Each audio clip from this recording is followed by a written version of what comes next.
Let's continue with our coverage around the medium-term budget policy statement, which is set to be delivered in Parliament at 2 o'clock this afternoon. The Healthy Living Alliance has proposed an increase in the health promotion levy, also known as the sugar tax. The Alliance says the levy has raised 5.8 billion rand in the 5 years since it was introduced. So a doubling of the levy to 20% will raise an extra 2 billion annually and achieve more health benefits. Another issue that we're unpacking this morning for you is with the organisation undoing tax abuse. They say that they're looking forward to some clarity on the scrapping of e-tolls on Gauteng highways and roads. So let's bring in our two guests for this discussion. Nzama Mbalati is the head of the Healthy Living Alliance, and also joining the discussion is Advocate Stefanie Fick, who is the head of legal affairs at OUTA. Advocate Fick, let's begin with you this morning and talk about the issue of e-tolls. I mean, what makes you think that today we will get clarity from Enoch Godongwana? I think the only reason why we are sort of keeping our ear on the ground with this speech is the fact that Minister Mbulula, we will be reminded that he said we must, wait for the speech, and then hopefully the Minister of Finance will have some clarity. I just don't know if this midterm budget policy speech is really the speech where this type of thing is where we will get clarity, because we all know that the February budget next year is very important. Plus, SANRAL already got some money. They year on year do get some funding in any case from government, and specifically funding for the GFIP. So again, it's a question of e-tolls.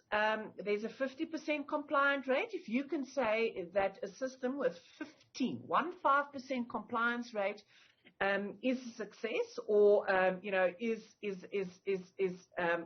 ongoing, I think you're lying to yourself. So it is actually just a question of confirming the fact that e-tolls is not working, and that they should use the gantries that we all see for something else. Yeah. In fact, OUTA's CEO has long been arguing against the e-tolls process, and those gantries, as you say, can be used for traffic fines, for distance monitoring, for stolen vehicles, for law enforcement, etc. Yes. Advocate Fick, please stand by. I want to bring in Nzama Mbalati, who's on a different issue this morning around the sugar tax. So on the one hand, it's helped to improve the health of South Africans. That's the argument that you're certainly making this morning, Nzama. And it also means some money in our coffers. Yeah. So thank you very much. And really that is the critical issue. In the country like South Africa, we've seen how COVID has exposed and shocked the food systems. Many people are going hungry. During lockdown, things have been very, very, very difficult.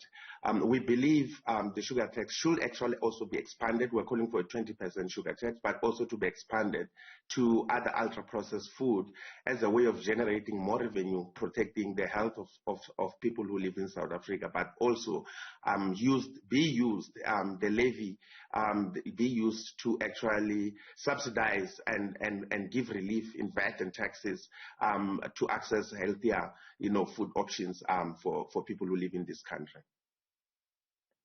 You're making of 20%, that's in alignment with the recommendations from the World Health Organization. Yes, according to the World Health Organization, because if this tax is just a mere tax that is put there, it can easily be eroded with the inflation and other things, and it may lose the gains and the benefits that it was intended to. That is to discourage, and reduce the sugar consumption for people who live in South Africa, which is linked to diabetes, which is linked to obesity and heart diseases.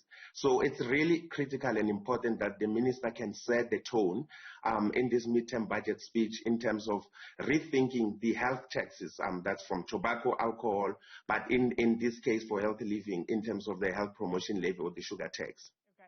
I want to talk a bit more about some of the implications of the sugar tax. Let's bring Advocate Stefanie Fick back into the discussion in terms of what OUTA is expecting from the medium-term budget policy statement as well, Advocate Fick. The fight against corruption, that's always high up on our radar. And the fact that the NPA has repeatedly told us about the lack of expertise, perhaps ironically, the lack of money insofar as prosecuting financial crimes are concerned? No, it seems a problem. Now, in this budget speech, hopefully we will hear, the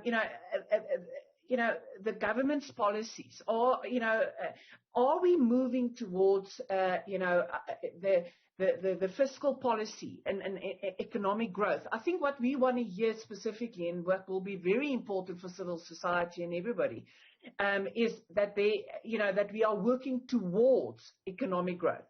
Something just as easy, remove all the red tape, make it possible for businesses to expand. And therefore, you will create jobs, which will deal with, the huge unemployment rate, and just makes life easier for general South Africans. The only problem, and I don't necessarily want to disagree with a levy or a tax on sugar, because it is extremely important. But on the one hand, and this is why it's always a juggling act, we just need to be careful to overburden the taxpayer. The tax, we've heard that the tax income, SARS, that is way less than they anticipated. Although with commodities, there's some extra income, and that was better than anticipated. But still, the income from the tax base is less than anticipated. And we shouldn't overburden the taxpayer. Just the fuel levy that we've heard, over 10 years, 126% increase. We need growth, economic growth. And what would be extremely interesting is to see, in this speech, whether we can hear in terms of policy, where the government will work on that, and what is their idea, how are they going to spend our money? Well, speaking of overburdening taxpayers, I understand that OUTA has some sort of expectations, some hopes insofar as what the finance minister will say today, insofar as wealthier taxpayers are concerned. Well, it is all, like I said, I think it's always a balancing act, and one needs to be careful. I don't necessarily think that I addressed your question about corruption.